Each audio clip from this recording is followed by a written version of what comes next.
শ্যামা মা কি আমার কালো রে, শ্যামা মা কি আমার কালো,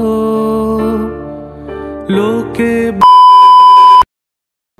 হ্যালো ভিউয়ার্স, গুড মর্নিং। নতুন একটা ব্লগে তোমাদের সকলকে জানাই স্বাগতম। অনেকদিন পর আবার ভিডিও বানাচ্ছি, কারণ জীবনে অনেক বড় একটা দুর্ঘটনা ঘটে গেছে, যে বেঁচে আছি শুধুমাত্র ভগবানের আশীর্বাদে। তো আজকে যাচ্ছি নৈহাটিতে, কারণ বড়মার কাছে পুজো দিতে যাচ্ছি।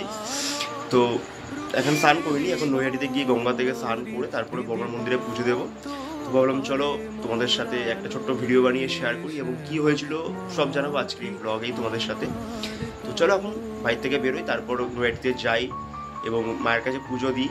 তো যতটা সম্ভব ভিডিও করার চেষ্টা করব, তো তোমরা দেখতে থাকো, আশা করি তোমাদের খুব ভালো লাগবে। তো ভিডিওটা শুরু করার আগে ধর্ম যার যার, বড়মা সবার জয় বড়মা। চলো আজকে ব্লগ শুরু করা যাক।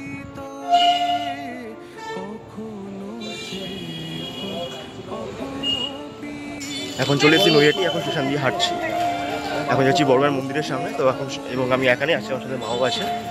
এখন মন্দিরের সামনে যাই, তারপরে গঙ্গাতে স্নান করবো। বড় মায়ের মন্দিরের সাথে দেখতে পাচ্ছি এবার ফুল নিয়ে বসে গেছে, ডালা নিয়ে। তোমরা চাইলে এখান দিয়ে কিনেও মায়ের কাছে পুজো দিতে পারো, এবং এই রাস্তা দিয়ে সোজা হাঁটলে হচ্ছে বড় মায়ের মন্দির। এরকম ভিড় আছে সেটাই দেখা যায়। এখন চলে এসেছি বড় মায়ের মন্দিরের সামনে, দেখতেই পাচ্ছ বড় মায়ের মন্দিরের সামনে কিন্তু প্রচণ্ড ভিড়, মানে লাইনটা দেখে বুঝতে পারছো লাইনটা কিন্তু অনেকটা দূরে চলে গেছে। তো যতটা এগিয়ে যাচ্ছি তত লাইন আরও বাড়ছে, লাইনের শেষ কিন্তু এখনো অব্দি দেখা যাচ্ছে না এখানে কোথায় হয়েছে। আর আমরা হাঁটতে হাঁটতে কিন্তু গঙ্গায় চলে আসলাম, মানে ফেরিঘাট বলে এই ঘাটটাকে। এই ফেরিঘাটের সামনে কিন্তু চলে আসলাম, দেখতে পাচ্ছ কতটা ভিড়। এখন চলে এসেছি আমরা গঙ্গার ঘাটে। এখানে কিন্তু অনেকে গাড়ি পার্কিং করেছে, তোমরা দেখতে পাচ্ছ ভিডিওতে। আর এটা কিন্তু লঞ্চ ঘাট, এইটা থেকেই কিন্তু চুচুড়া যাওয়া যায়, এখান থেকে লঞ্চ পারাপার হয়ে। দেখতে পাচ্ছ এবার এখন স্নানটা সেরে ফেলবো।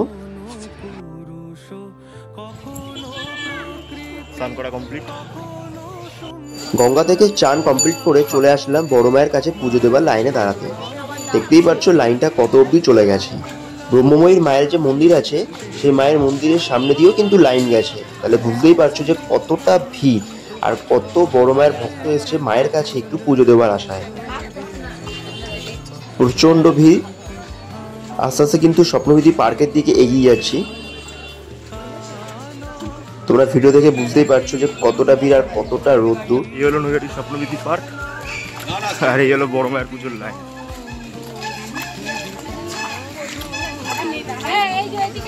মন্দির থেকে শুরু করে স্বপ্নবিধি পার্ক অব্দি লাইন চলে এসেছে, তাও লাইনের শেষ নেই।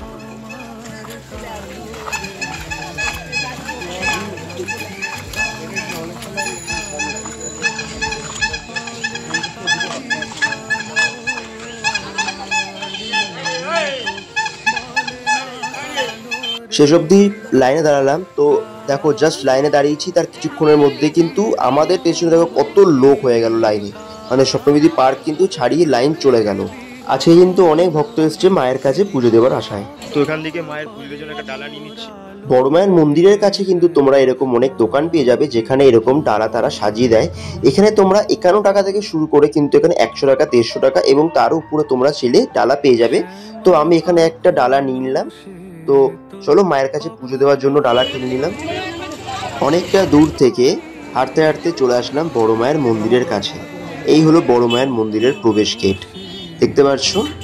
এখন চলে এসেছি বড় মায়ের মন্দিরের কাছে। তো এখন মন্দিরের ভেতরে ঢুকলাম, ঢুকে দেখলাম যে এখানেও কিন্তু বেশ অনেকটাই লাইন আছে। এখানে এরকমভাবে ব্যারিকেড করে দিয়েছে, এই ব্যারিকেডগুলো ধরে ধরেই তোমাদেরকে এগিয়ে এগিয়ে যেতে হবে বড় মায়ের মন্দিরের ভেতরে। তো চলো এখন সেভাবেই যাওয়া যাক। এরকমভাবে রেলিং করা আছে, রেলিং ধরে লাইন দিয়ে ঘুরে ঘুরে যেতে হচ্ছে।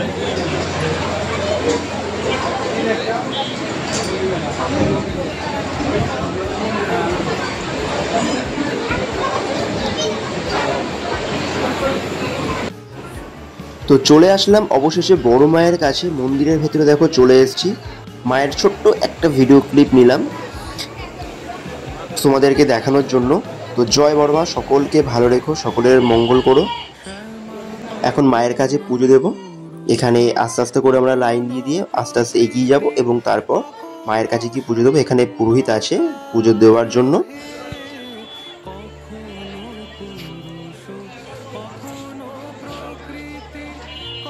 তোমাদেরকে ভিডিও শুরুতে বলেছিলাম অনেক বড় একটা বিপদ থেকে বেঁচে গেছি। তো কি হয়েছিল সেটা বলার আগে বলে রাখি যে আমি একটা জায়গায় অ্যাপ্রেন্টিসশিপ ট্রেনিং করছি একটা কোম্পানিতে। তো সেখানে আমার অ্যাক্সিডেন্টটা হয়। আমার অ্যাক্সিডেন্টটা যেদিনকে হয়েছিল সেটা হচ্ছে 13ই মার্চ, মানে রং খেলার আগের দিন, যেটাকে আমরা বলি আর কি ন্যাড়া পোড়ার দিন। আমি একটা কাজ করছিলাম মানে 3 তলাতে। তো সেখানে ওয়াকেবল সিলিংয়ের উপরে কাজ করছিলাম। তো সেখান থেকে আমি নিচে পড়ে যাই ডাইরেক্ট দোতলাতে।